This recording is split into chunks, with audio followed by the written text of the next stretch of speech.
Hello, interwebs. I have not slept. And when I don't sleep, I have a tendency to get a little bit annoyed at things. So this seems like the perfect opportunity to do a video on William Lane Craig. Why is it every time I hear this guy talk, he is invoking a fallacy? You're supposed to be cool, man! I don't know why I'm talking in this voice. Yeah, anyway, this guy has annoyed me for some time now, and this latest YouTube drama is just too delicious to pass up. The Kalam cosmological argument. Is Billy C doing his thing? A key premise in the cosmological argument is whatever begins to exist has a cause. One of the responses that's out there on YouTube and other places on the internet that some people just find devastating, this is so convincing, they say nothing ever begins to exist. Because everything has material out of which it's constituted, and those atoms and particles existed before the thing did, and so nothing ever begins to exist. The first premise is false. And I think, what is the matter with these people? Have I always existed? Didn't I begin to exist at the moment, say, when my father's sperm and mother's egg came into union? Did I exist before the union of the sperm and the egg? If so, where was I? That is so absurd to think that I never began to exist, even though the material stuff out of which I've made existed before me. Anybody else see what he just did? Craig has just equivocated the first premise. The creation of a form is not the creation of matter. The atoms in you, Willie, have been there since the start of time. Nothing has been physically added to the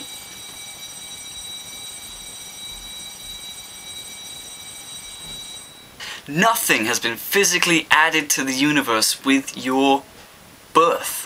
What was already there, the atoms already there, have just reformed into you. And that reformation, yes, that does require a cause.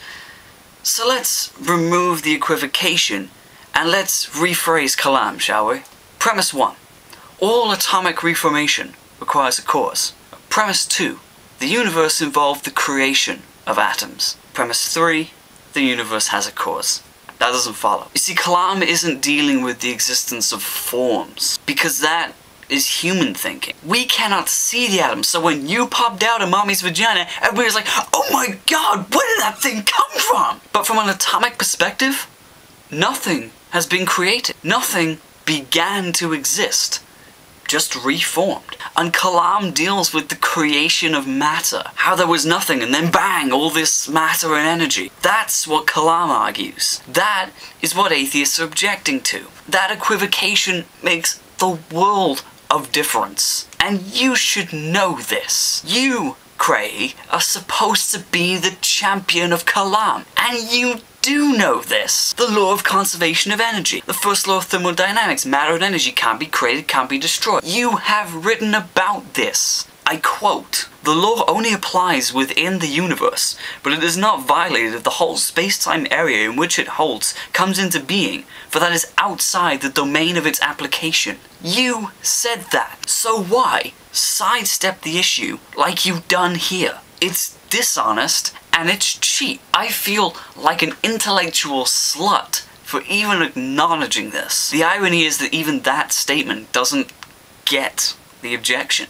It's true, but it's not the point. The point is logic. The laws of thermodynamics are not prescriptive, they are descriptive. There are ways of making sense of the world. When we say a law is true, what we're saying is this is how the universe behaves. We're not saying there are these abstract laws which the universe is constricted into following.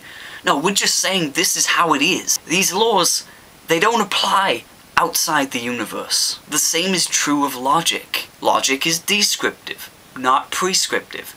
It's our way of making sense of how the world behaves. It only applies to what's inside the universe. A nothing inside the universe has been created to judge. Not in the sense that the universe was created. Not in the sense that Kalam needs it to be. So we can't make a law of logic on the creation of matter. And any we do make are not applied to things outside of the universe just because there is nothing in logic to support the claim that the universe was caused. The only way logic would necessarily apply is if it was prescriptive, and you need a lawmaker for that shit. You need a god.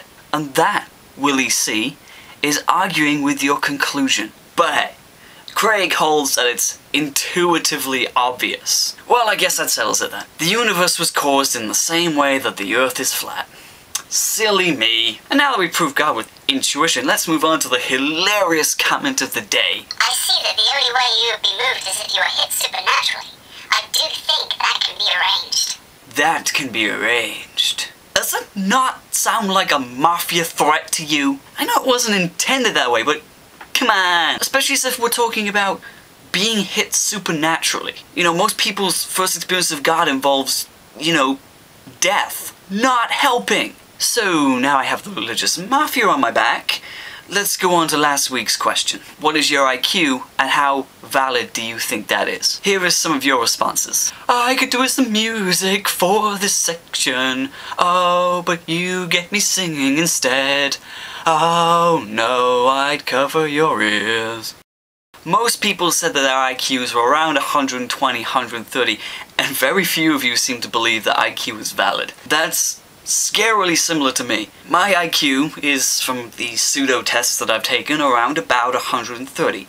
And no, I think that all sort of psychometric tests are kind of flawed. They differ from each test to each test, day to day. There's been shown that there is degrees of racism and sexism in those tests, that they apply specifically to white middle-class males. And they've done numerous studies which just do not show that they are valid. So I don't think IQ tests are valid, and I certainly don't think it's right to discriminate on the basis of that. I also have some big news for people. Okay, not big, more minuscule and insignificant, but I still feel like I should share it. I'm really liking this whole question thing that we've got going. I think it's really fun. Even if I don't have any philosophical subject to talk about, I can just pick up a question that you guys have asked me and I can answer it. So, I have set up a Formspring.